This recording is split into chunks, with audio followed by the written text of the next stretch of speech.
حضرت عمر سے دو روایتیں، ایک 8 والی اور ایک 20 والی، کہ حضرت عمر نے کتنی دیکھو نبی صلی اللہ علیہ وسلم نے تراویح کی کتنی رکعتیں پڑھی ہیں، کوئی بے غبار حدیث میں ہمیں اس کا تذکرہ نہیں ملتا، بس اتنا ہے کہ 3 دن پڑھی ہے، بس کتنی پڑھی ہے ہمیں نہیں پتا. یہ ہمیں حضرت عمر کے عمل سے پتا چلتا ہے، کیونکہ حضرت عمر بدعتی بولو نہیں ہو سکتے، کیونکہ انہوں نے جب جماعت سے 20 رکعتیں پڑھائی ہیں حضرت عمر نے، تو اس کا مطلب نبی نے ان 3 دن میں کتنی پڑھی تھی. اور ایک ضعیف روایت میں اس کا تذکرہ بھی ہے کہ نبی نے 20 رکعتیں پڑھی ہیں. تو ضعیف روایت کی تائید جب خلفائے راشدین کے عمل سے ہو گئی تو وہ ضعیف بھی عملاً کیا بن گئی؟ صحیح بن گئی ہے وہ. تو حضرت عمر سے 2 ہیں، 8 بھی اور 20 بھی.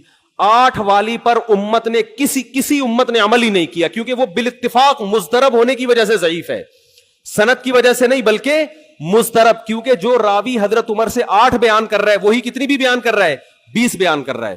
اور جب ہم صحابہ کے دور میں دیکھتے ہیں تو ہمیں سب جگہ 20 نظر آ رہی ہیں، 8 کہیں بھی نظر نہیں آ رہی. تو یہ کیسے ممکن ہے کہ حضرت عمر نے 8 شروع کی ہوں اور کوفہ، بصرہ، دمشق، شام، مصر سب جگہ 20 ہو رہی ہوں؟ اس سے پتہ چلتا ہے کہ حضرت عمر سے جو 20 والی روایت ہے وہ صحیح ہے، 8 والی صحیح نہیں ہے. اور اس کی سب سے بڑی دلیل یہ ہے کہ موطا امام مالک میں ہے 8 رکعتوں والی، جو امام مالک نے نقل کی ہے، لیکن امام مالک خود 8 کا فتویٰ نہیں، وہ خود 20 سے زیادہ کے قائل ہیں، وہ تو 20 کے بھی نہیں 36 کے قائل ہیں. تو یہ کیسے ممکن ہے کہ کتاب کا مؤلف 8 والی ذکر کر رہا ہو مگر خود اس روایت کو وہ اس پر عمل نہ کر رہا ہو؟ ان باتوں کا کسی اہل حدیث عالم کے پاس جواب نہیں ہے.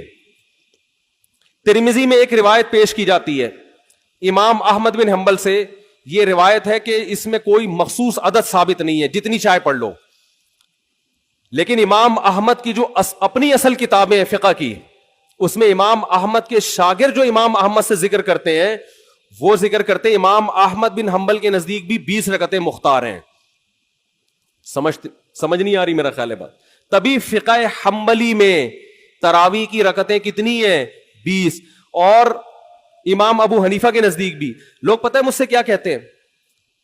لوگ جو ہے نا کہتے ہیں کہ یار آپ ان حدیثوں کا انکار کر رہے ہو جس میں 8 آتا ہے. 8 والی جو بخاری کی حدیث ہے نا اس کا تراویح سے کوئی تعلق نہیں ہے. بخاری میں آتا ہے نبی رمضان اور غیر رمضان میں 8 پڑھتے تھے، اس کا تراویح سے کوئی تعلق، وہ تو غیر رمضان میں بھی تھی.